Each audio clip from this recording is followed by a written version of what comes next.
Afrika, Madagaskar, dan sebagian Saudi Arabia bagian selatan. Oleh karena itu, fauna di zona ini memiliki kekhasan yang berbeda dari biogeografi lainnya karena terdapat faktor yang mempengaruhinya. Yang pertama iklim, tanah, dan topografi.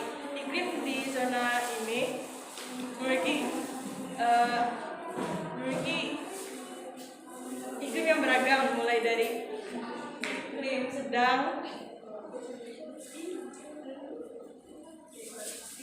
di daratan tinggi dengan suhu rata-rata tahunan 15 derajat sampai 20 derajat Celcius, hingga iklim gersang di daratan rendah dengan suhu rata-rata tahunannya 25 derajat sampai 30 derajat Celcius.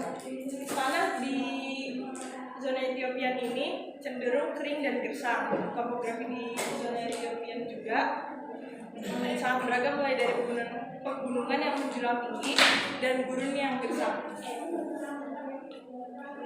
Terdapat 4 bioma di zona Ethiopia. Yang pertama ada bioma sabana. Bioma sabana adalah padang rumput luas dengan pohon yang menyebar, terdapat di wilayah Madagaskar, Afrika Tengah, dan sedikit Afrika Selatan. Yang kedua ada bioma gurun. Bioma gurun adalah bioma yang didominasi oleh batuan dan pasir dengan tumbuhan yang jarang, terdapat di Afrika Utara, Gurun Sahara, dan Afrika Selatan, Gurun Kalahari.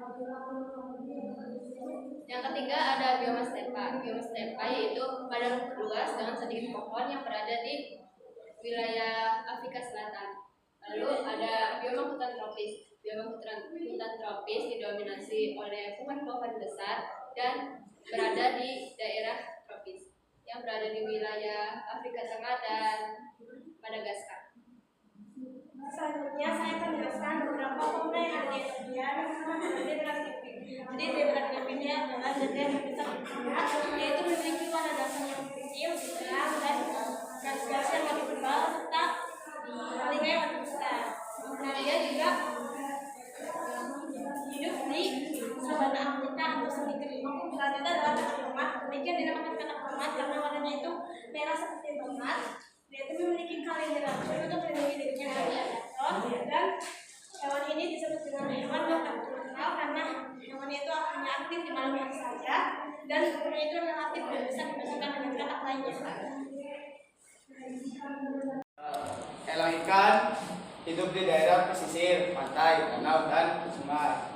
Spesiesnya pemakan ikan, ya, karena hidupnya di sekitaran situ.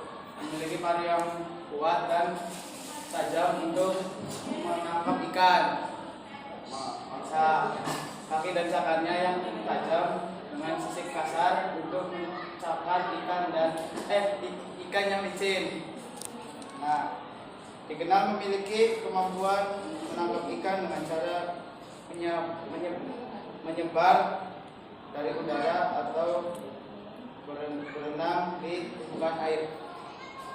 Gajah Afrika salah satu hewan terbesar di dunia, memiliki telinga yang besar berbentuk kipas, memiliki gading besar yang melengkung, hidup di savana,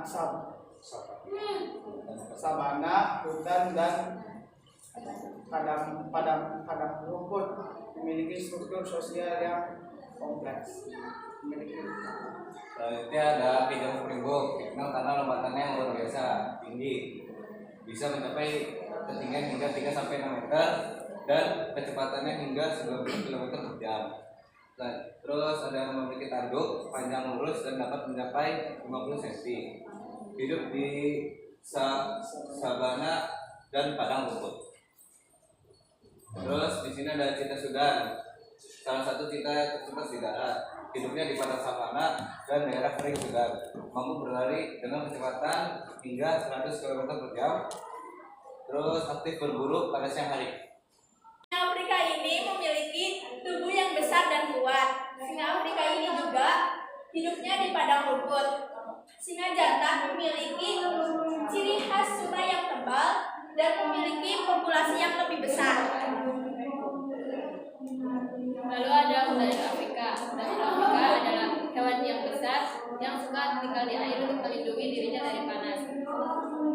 Kudanil biasanya keluar pada malam hari, keluar ke daratan pada malam hari untuk mencari makan. Kudanil bisa terlihat sangat tenang, tetapi juga sangat agresif ketika.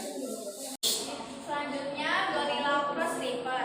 Gorila ini memiliki badan yang besar dan kuat.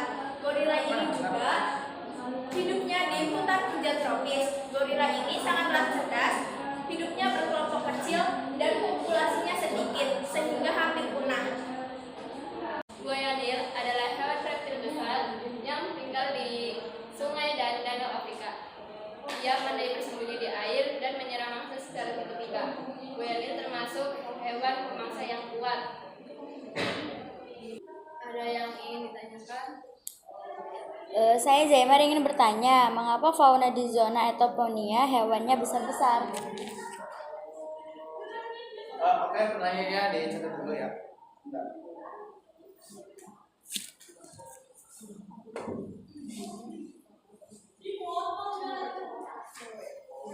Saya akan menjawab pertanyaan Zainab.